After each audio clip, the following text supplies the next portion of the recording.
Hello, everyone. Ben Bryce, joined by Steve Georgie. It's been a while since you've been on here, Steve. It is Tuesday, September 3rd, starting off out the month hot, Steve. Oh, Grain markets are higher, cattle, livestock, all over the place. What's going on? What are we seeing?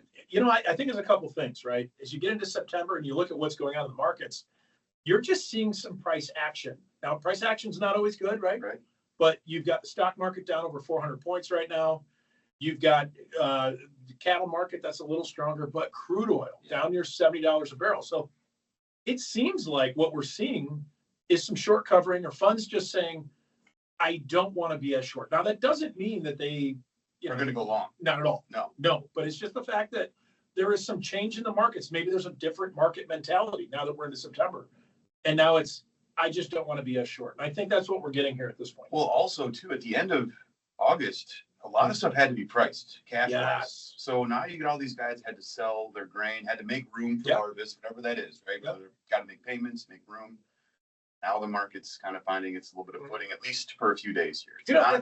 But it just reminds me, sorry to interrupt, but when we were at our meeting last week in Indiana, same exact thing, right? A lot of farmers were sitting saying how much grain they had to price because they had to. Right, they're forced. And so I feel like that is a little bit what this is too. I might have sold too much. Let me buy it back. Exactly. You got these funds that kind of force your hand, push it down here. We'll keep you down until, all right, guys, we got to sell it. We need to make room. Yep. And now, first day out of the month, it's not necessarily a trend. No. But you start looking at where these markets could be headed and why. Yeah. Like you said, these funds start buying back. They were record short, a month and a half ago? Yeah. And it doesn't take too long for them to get out of it. No, it really doesn't. And that I think is, a couple things. And you look at where's our targets on this stuff.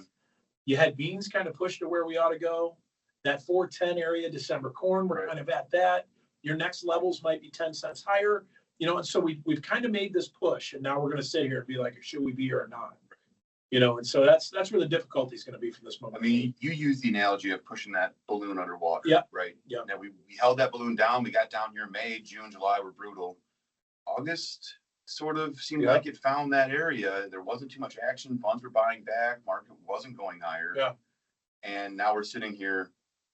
Not a lot of grain out in the field as much was a few weeks ago. And harvest is right around the corner. Are the yields going to be there? Right? Because you look at the yields out there from the Pro Farmer Tour, from our survey, stuff looks good. And it does look good, but I think it's more the demand side of things, right? This was the missing piece, right? We continue to see export demand for beans day after day, right? Not only that, corn exports have been okay. But when you look at some of the carryout numbers that we got off the last report, 2.1 billion carryout, just under that for new crop, where we be relative to price, right? We should be around that 430 level, maybe even. Right. Well, now what's economic value, right? But the deferred contracts.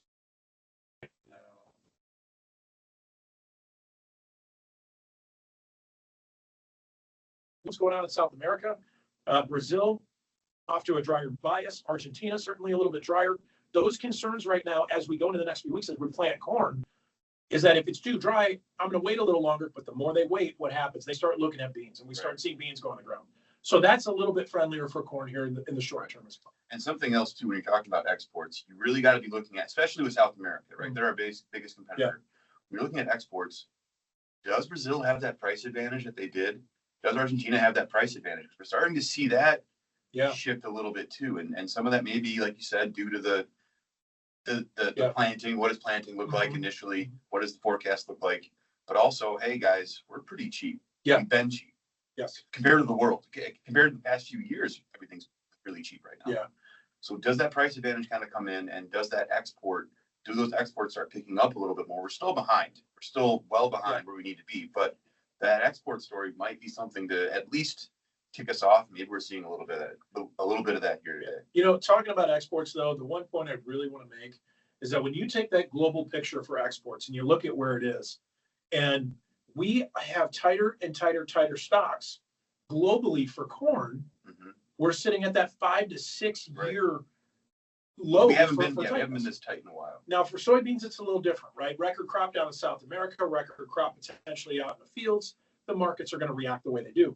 But for corn, we do have to understand that. I feel like we're finally getting some of this residual issues from this Ukraine-Russia conflict that started several years ago through that Black Sea region, we've seen lower acres, we've seen lower production, we've seen all these problems. Now we're starting to see that from a global position, right? You've got us, the cheapest out there for wheat, we're the cheapest for corn, and for soybeans. Just for the next month, though, we're $10 to $12 a ton under Brazil at this point. So Right. that's why we continue to see this token Right. business, right? So it is something to continue to watch and where we go. We can't go too high too quick. No. We're going to put ourselves in this outpricing ourselves game again. Right. And just like with any major thing that hits the market, COVID, a war, it takes a few years to start seeing that inflation, or it takes a few years to start seeing that lack of production, lack of exports out of major production areas in the world. Now we're 2 years removed from that. Yeah. It took about 2 years for inflation really to start ramping up after COVID. And we're starting to see that. So Horizons look a little bit better than they have the past few weeks. It feels So, better, right. you know? It feels better to have a nice update. Again, new month, new money. Say whatever you want. Turn around Tuesday. I don't know. We didn't have a Monday. So we'll see. But we got a shortened week here, guys. Look out for our yield survey. Thank you for watching. We can really only say so much on here. So if you guys want to have a deeper conversation, give us a call. We're available anytime. 1-800-2-MARKET. That's 1-800-262-7538. Steve, it was awesome having you back on here. Good to be here. Thank you guys for watching, and we'll talk to you on Thursday. Have a good one.